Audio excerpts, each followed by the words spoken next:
জাতীয় সংবাদে আপনাদের স্বাগত জানাচ্ছি। আমি জান্নাত মিম। শুরুতেই জানিয়ে দিচ্ছি সংবাদ শিরোনাম।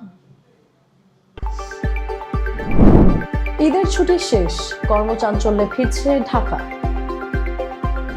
ডোনাল্ড ট্রাম্প মহিষ বিতর্কে চিড়িয়াখানার কিউরেটর বদলি। দেশে কমছে হামের সংক্রমণ, তবু হাসপাতালে হাজারো রোগী। ঈদ যাত্রায় পদ্মা যমুনা সেতুতে রেকর্ড পারাপার। রামিসা হত্যা মামলায় আদালতে হাজির প্রধান দুই আসামি।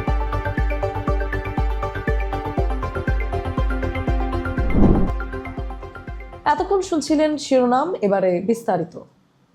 পবিত্র ঈদুল আজহা উপলক্ষে টানা 7 দিনের ছুটি শেষে আজ সোমবার থেকে খুলেছে সরকারি বেসরকারি অফিস, ব্যাংক, বীমা প্রতিষ্ঠান এবং পুঁজিবাজার।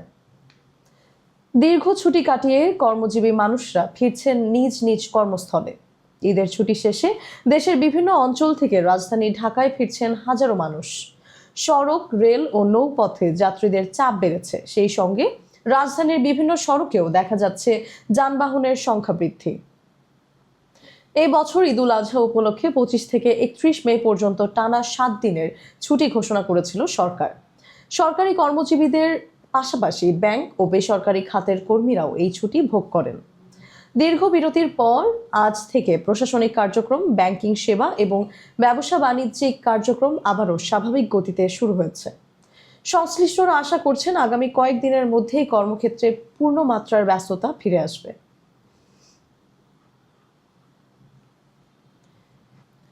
জাতীয় চিড়িয়াখানার আলোচিত অ্যালবিনো মহিষ ডোনাল্ড ট্রাম্পকে ঘিরে সৃষ্ট বিতর্কের জেরে চিড়িয়াখানার কিউরেটর ডক্টর মোহাম্মদ আতিকুর রহমানকে বদলি করা হয়েছে।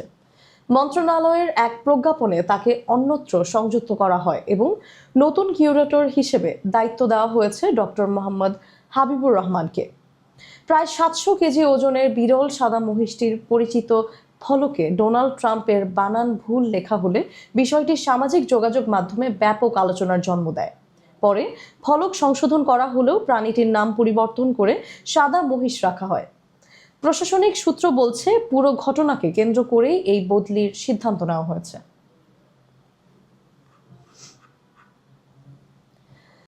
বিশ্ব স্বাস্থ্য সংস্থার সর্বশেষ রোগতাত্ত্বিক প্রতিবেদনে দেশে হামের সংক্রমণ কমার ইঙ্গিত পাওয়া গেছে।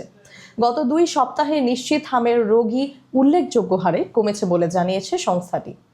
তবে স্বাস্থ্য অধিদপ্তরের তথ্য বলছে, হাসপাতালে ভর্তি রোগীর সংখ্যা এখনও আশঙ্কাজনকভাবে বেশি। সর্বশেষ 24 ঘন্টায় হামের উপসর্গ নিয়ে আরও 2 জনের মৃত্যু হয়েছে এবং চিকিৎসা নিতে হাসপাতালে এসেছেন 1324 জন। এই সময় 53 জনের শরীরে নিশ্চিতভাবে হাম শনাক্ত হয়েছে। স্বাস্থ্য অধিদপ্তরের হিসাব অনুযায়ী 15 মার্চ থেকে এখন পর্যন্ত হামের উপসর্গ নিয়ে হাসপাতালে ভর্তি হয়েছেন 56,886 জন। এদের মধ্যে মৃত্যু হয়েছে 585 জনের। বর্তমানে দেশের বিভিন্ন হাসপাতালে প্রায় 3,500 রোগী চিকিৎসাধীন রয়েছেন। জনস্বাস্থ্য বিশেষজ্ঞরা বলছেন, টিকাদান কার্যক্রমের কারণে সংক্রমণ কমতে শুরু করেছে। তবে পরিস্থিতি পুরোপুরি মূল্যায়নের জন্য আরও বিস্তারিত তথ্য প্রকাশ করা প্রয়োজন। রোগীদের বয়স, টিকা গ্রহণের অবস্থা এবং হাসপাতালে থাকার সময়কাল সম্পর্কিত তথ্যের প্রকাশেরও আহ্বান জানিয়েছে তারা। বিশেষজ্ঞদের মতে, সংক্রমণ কমলেও মৃত্যুর হার কমতে আরও কিছুটা সময় লাগতে পারে, তাই সতর্কতা ও নজরদারি অব্যাহত রাখা জরুরি। পবিত্র ঈদুল আজহাকে কেন্দ্র করে 10 দিনে পদ্মা ও যমুনা সেতু দিয়ে প্রায় 6,80,000 যানবাহন পারাপার হয়েছে। এই সময় 2 সেতু থেকে মোট 63 কোটি 80 লাখ টাকার বেশি টোল আদায় করেছে বাংলাদেশ সেতু কর্তৃপক্ষ। 21 থেকে 30 মে পর্যন্ত পদ্মা সেতু দিয়ে 3,18,000-এর বেশি যানবাহন চলাচল করে, যেখানে টোল আদায় করা হয়েছে 36 কোটিরও বেশি টাকা। অন্যদিকে যমুনা সেতু দিয়ে পারাপার হয়েছে 3,61,000-এর বেশি যানবাহন, আর টোল আদায় করা হয়েছে প্রায় 28 কোটি টাকা।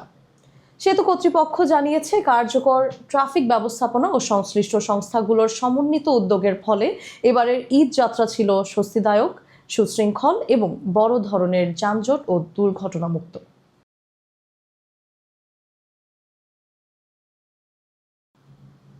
রাজধানীর পল্লবীতে শিশু রামিসা হত্যা মামলায় প্রধান আসামি সোহেল রানা এবং তার স্ত্রী স্বপ্নাকে আদালতে হাজির করা হয়েছে। সোমবার ঢাকা মহানগর শিশু সহিংসতা দমন ট্রাইব্যুনালে তাদের বিরুদ্ধে অভিযোগ গঠনের শুনানি অনুষ্ঠিত হওয়ার কথা রয়েছে। এর আগে তদন্ত শেষে পুলিশ দুই আসামির বিরুদ্ধে আদালতে অভিযোগপত্র জমা দেয়। আদালত অভিযোগপত্র গ্রহণ করে মামলাটি বিচারের জন্য ট্রাইব্যুনালে পাঠান। গত 19 মে পল্লবীতে আলোচিত এ ঘটনায় দ্বিতীয় শ্রেণীর শিক্ষার্থী রামিসার মৃত্যু হয়। ঘটনাটি দেশ জুড়ে ব্যাপক আলোড়ন সৃষ্টি করে। মামলার বিচারিক কার্যক্রমের গুরুত্বপূর্ণ ধাপ হিসেবে আজ অভিযোগ গঠন শুনানি অনুষ্ঠিত হচ্ছে। এই ছিল আজকের জাতীয় সংবাদ। নিয়মিত সংবাদ পেতে আমাদের সাথেই থাকুন। ধন্যবাদ।